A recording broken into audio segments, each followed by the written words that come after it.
Hello, everybody. Welcome back to News for Normies, where I bring you the week's worth of news in a somewhat short time frame. If you learned something new from this video or just want to share it with somebody, I would appreciate that because at the time of recording this, we have like 3 days until the election day. So if you are worried about the future of this country, share this with some normie friends in your life, and hopefully we can change their minds before election day if they haven't already voted. So before I get into the news stuff, I would like to ask a request from everybody watching. If you are watching on YouTube, go subscribe to my channel on Rumble as well.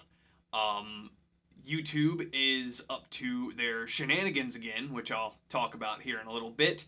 But I cross-post this on Rumble as well, and I post it to my page on X and now Truth Social. So I'm bad at self-promotion. I'll put all my social media handles, usernames, whatever they're called now, in the description below the video, and I would appreciate it if you all went and followed me on those social media sites. Okay, news. We got a lot of news about old Donald Trump. Last weekend, he held a huge rally at Madison Square Garden that, by all accounts, was completely packed and the entire venue was full. I think there was even people outside the venue there in support of Trump. But at this rally and afterwards, leftists, in their infinite idiocy, claimed it resembled a Nazi rally that was also held there in the 1930s. While there was a pro-Nazi rally at Madison Square Garden, there's also been plenty of other rallies there as well, including from former presidents Jimmy Carter and Bill Clinton.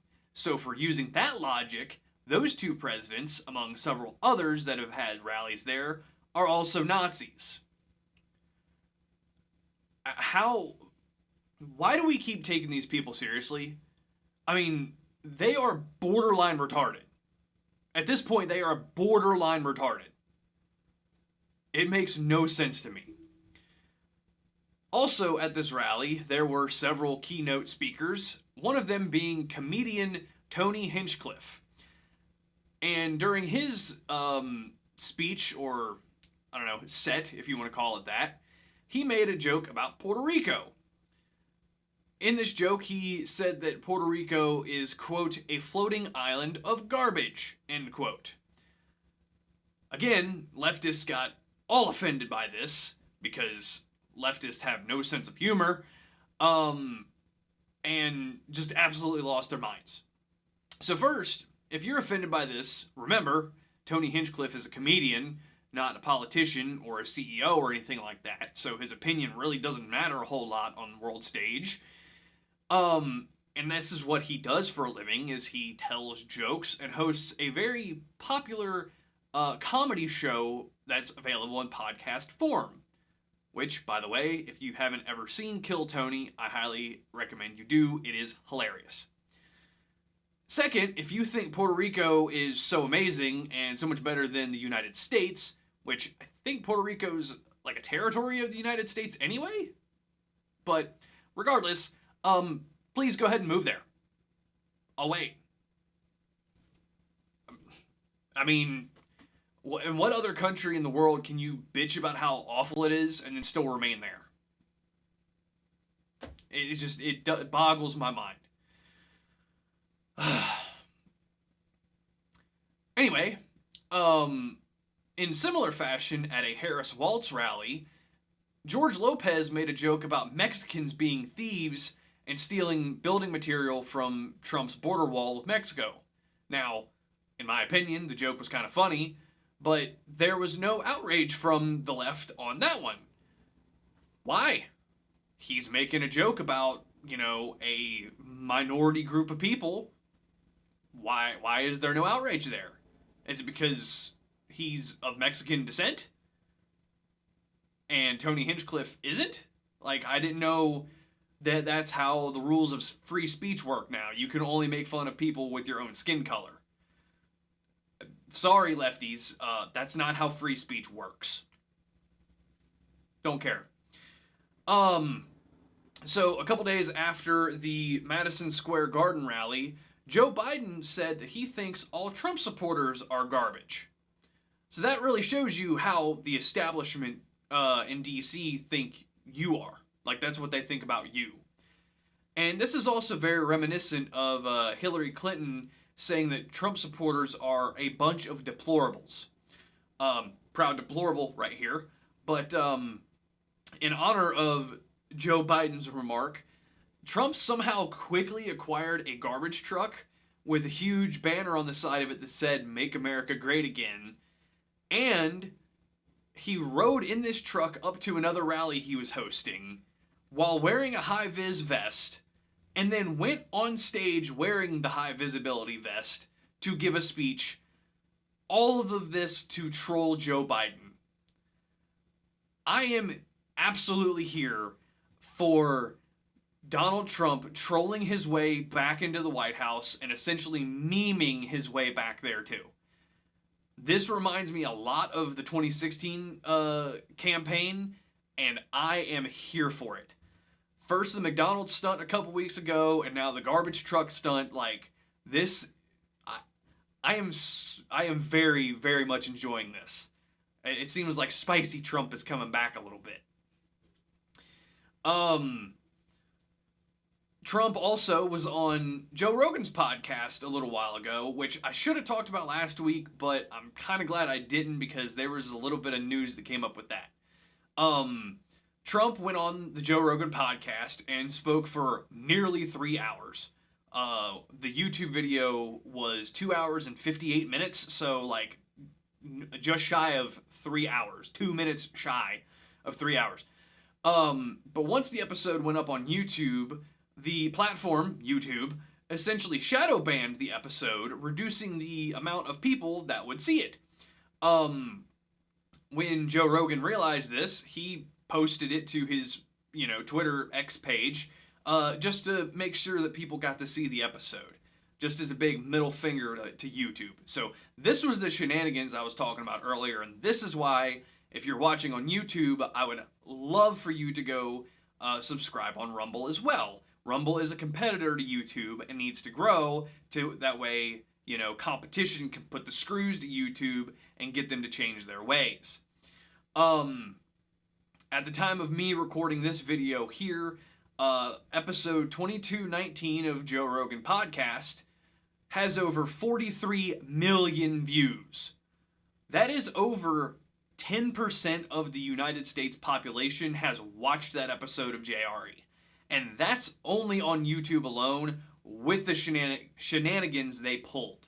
This isn't counting the podcast plays or streams from other platforms like Spotify and Apple Podcasts, or whatever it's called now on Apple devices. So after this, Rogan did receive some scrutiny for not having Kamala Harris on the podcast, but he did say that he extended an open invitation for her, and I think even Tim Walz, to come on the podcast, but she basically refused. Instead of flying to the biggest podcast on the planet, in every metric that you can define, she demanded that Joe Rogan fly to her wherever she was at and do the show remotely, which Joe Rogan has never done. It's obvious why she won't go on to JRE, because she can't give a coherent answer when asked a basic question, and anytime that she makes a false statement, she'll receive major pushback on things, because they have Jamie, the producer, that can look things up in record time. So you would think that since she's kind of down bad right now in the polls, she'd make time to go on the biggest podcast on the planet, but she hasn't, and she won't, because she knows that she'll get buried in that conversation. But it's not a conflict of, scheduling conflict or anything like that either, because she's made time to fly all across the country to go on other podcasts, like Call Her Daddy and whoever Shannon Sharp is. I don't know. I think he's he was a basketball player or something. I don't know. I just heard his name come up this past week because of all this drama with Joe Rogan's podcast. So, in her place, however, JD Vance made an appearance on Joe Rogan very quickly after Trump did, and talked for just over 3 hours with Joe Rogan as well. So between Donald Trump and JD Vance, Joe Rogan had over 6 hours of conversation with the Republican presidential nominee and vice presidential nominee. I personally think that Trump and Vance going on podcasts like this is doing phenomenal for them, because up to this point in American history, you know, we've only been able to see politicians or people running for office through the filter of the corporate media. So they always seem very polished and almost robotic at times. But by them going on these podcasts and just having a long form conversation like this, you really get to see the human side of them. And I, for one, very much appreciate that. And that's also why Kamala won't go on JRE, because she's not a human. Like, yeah, I get, like, yes, she is a human being. But she has been so dyed in the wool of the political regime that she can't be human at this point. So at the time of me recording this video, similar to the JRE episode with Trump, episode number 2221 with JD Vance of the Joe Rogan Experience has over 11 million views. If you haven't seen that episode or listened to it, I, again, highly encourage you do. I know it's coming up real quick on election day, so time is short for people.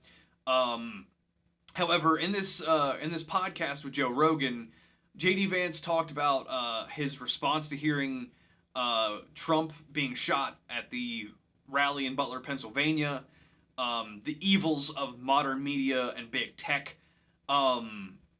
They talked very openly about the legal issues surrounding marijuana, psilocybin, and other substances that have very large potential for medical uses. And early on in the episode, JD Vance told a story about his young child dropping the F-bomb on a plane. Yeah, again, to me, this is doing wonders for the Trump-Vance ticket. And in my opinion, Rogan seemed much friendlier toward JD Vance than he was toward Trump. Why that is, I'm not entirely sure. I know Trump has talked shit about Joe Rogan in the past. That might be why. I don't know. But they were both very good episodes, and I encourage everybody to listen to them. I really enjoyed JD Vance's story about his response to Trump being shot, because he said that he was actually out playing putt-putt with his kids and wife when he was told by Secret Service that Trump had been shot. He then said that he scooped up his kids and rushed back home very quickly. And he said that he loaded his guns and stood by the door basically as a sentry waiting for something to happen. Now, to me, that's the kind of leadership we need. Because the dude is willing to stand in front of a potential enemy to protect his family. And to me, that says that he's going to have those same principles when dealing with foreign leaders and countries that do not like us. What would Tim Walz's response been to that? You know, we saw how he handles a shotgun. He can't even load the damn thing. So, what's he going to do? Just, cower and hide? I don't know. I personally don't want to see Kamala or Tim Walz anywhere near the presidency, but, early voting's been a thing for a while now, and a lot of people have cast their ballots, so we'll see. Oh yeah, speaking of corporate media being, propaganda, Donald Trump is suing CBS under allegations of election interference for deceptively editing an interview they did with Kamala Harris, making her look much better during the interview than she actually really is. Again, this is why she won't go on large podcasts like Joe Rogan, because they can't edit it and make her look better than she actually is, because we know she can't give a straight answer.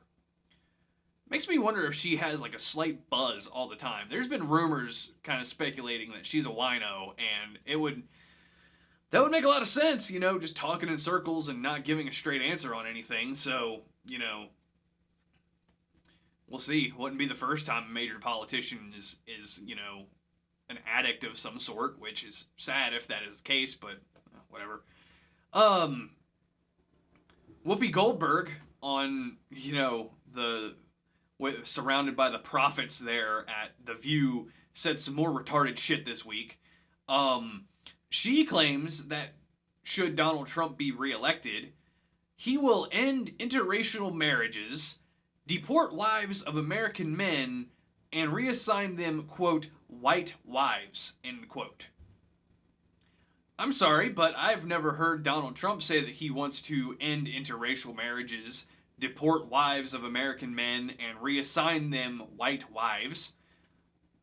And has this ever happened in American history? Like, yeah, there are people that get deported because they're not supposed to be here. They came here illegally. Like, you committed a crime by just walking across the border and not going through the proper channels of immigration into the U.S. That is a crime. Sorry, that's what it is. But since Trump has never said anything like this, it makes me think that Kamala might actually try to pull some shit like this, because all they do is project. Everything that they're doing, they say Trump is doing. So, again, I don't know. This will never happen. I wish The View would go away, because it never ceases to amaze me how stupid these squawking heads on that show can be. Why is daytime TV even still a thing anymore? Who even still watches daytime television? Like, it must be nice to have that kind of time to watch daytime TV, because people like me have a full-time job to pay our friggin' bills. Anyway, moving on. The Democrat Party is in big trouble, and they know it, because AOC and Tim Walz tried pandering for votes by doing a video game live stream while playing Madden, with Madden, which is a football video game. They come out with a new edition like every year, so it's like Madden 2K14, 2K16, stuff like that. I'm not a big sports guy. I don't think I've ever played a Madden game in my life, but I know that's how they work. But anyway, they did this to try to pander to voters and, show them, oh, hey, we're just like you. But I think it drove people away, because you could blatantly see how fake these two people are. Like, unlike Trump and Vance going on podcast and just talking for an hour, hour and a half, 3 hours, you can just see how manufactured a stunt like this is. So let me know what you think down below. Do you think that the podcasts are helping Trump and Vance, or do you think they're hurting? I would like to know. And now I want you people to go back into the Wayback Machine. Put your, time travel helmet on, and let's remember Nancy Pelosi's husband, Paul Pelosi. I think it was like a year and a half ago, maybe longer. No, it was about that time, because I remember talking about it here on the channel. Anyway, Paul Pelosi was attacked by an illegal Canadian alien who broke into their home in California, and struck him in the head with a hammer. You can find the police body cam footage of this, and it's kind of gnarly. I hope that Paul Pelosi made a full recovery from that, because he was hit pretty hard. But Paul Pelosi's attacker was recently sentenced to life in prison without parole. Now, California has some wacky laws, and every state has different laws, and punishments for different things. But to my knowledge, assault or even assault with a deadly weapon, I don't think has ever led to life in prison like that. You have to do some pretty heinous things to end up with life in prison. Like you have to be a serial killer to end up like getting life in prison. So it's interesting why they cracked down so hard on this guy. Was it because he attacked the family of a very well-known politician? Probably. It's also why, people that were at the protest on January 6th in DC that simply walked into a building are still in jail for simply trespassing, even though some police let people in. Which is horseshit, by the way. So now, a little bit of tinfoil hat time. Although not really, because this actually happened. A ballot drop-off box in both Portland, Oregon and Vancouver, Washington were set on fire the other day, destroying an unknown number of ballots. At this point, it seems like the Democrat Party is getting very desperate because they know they done fucked up. From my understanding, too, several Republicans up in, the Pacific Northwest are doing very well in their campaigns right now, probably because people across the country are fed up with the Democrat bullshit. So, if you haven't voted yet, do not under any circumstance put a mail-in ballot in one of these drop-off boxes. Because, like I said, today is Saturday, November 2nd. Election Day is 4 days away. Yeah, 3 days, 4 days. It's Tuesday coming up. So one, you shouldn't do it because your ballot won't get there in time, and two, because who knows if another one of these somewhere else in the country will get set on fire. If you choose to vote early, like I did, go to your board of elections or where your local voting place is to vote early and do it in person, or go on election day and vote in person on election day as well. Yeah, never, ever, ever, ever drop off a ballot in one of these things because Democrats will do anything to win, including, actual arson. All right. Lastly here, news from the Middle East, because that's always fun. Israel struck some military targets in Iran this past week, to which Iran says they are going to retaliate. Hopefully this doesn't escalate into a wider scale conflict, but we shall see. If you haven't known, this area of the world has been very volatile for many decades now, and this could lead to a bigger war. Excuse me. However, Israel is facing some troubles with their military because some Israeli soldiers are becoming reluctant to fighting in Gaza against Hamas. At this point, they're starting to believe the conflict there is pointless because they will conduct a raid on a building, clear out any enemy combatants one day, and then it'll be re-inhabited by other Hamas combatants the next day. I've also heard that Israeli soldiers have been instructed to run bulldozers over people, living and dead, crushing them to death with heavy equipment, causing some Israeli soldiers to have, some major PTSD and psychological trauma from doing that. I've heard this on the Jimmy Dore show this past week, and I'm like, yeah, I can believe, people would be very reluctant to fight after seeing some stuff like that, after being told to do that by their command. So, at this point, I can't say I blame any of them for being reluctant to fight when it's just the same thing day after day with no end in sight. So, we'll see how all that goes, and hopefully, it doesn't spark World War III, but who knows? We'll see. So, that's all I've got for this week. Also, I will be out of town next weekend, so fun the weekend after the election. Um, I think I've got something planned to post next Saturday before I leave out of town. And I will be back 2 weeks from now with news again. So, with that being said, go out and vote for Trump, Vance.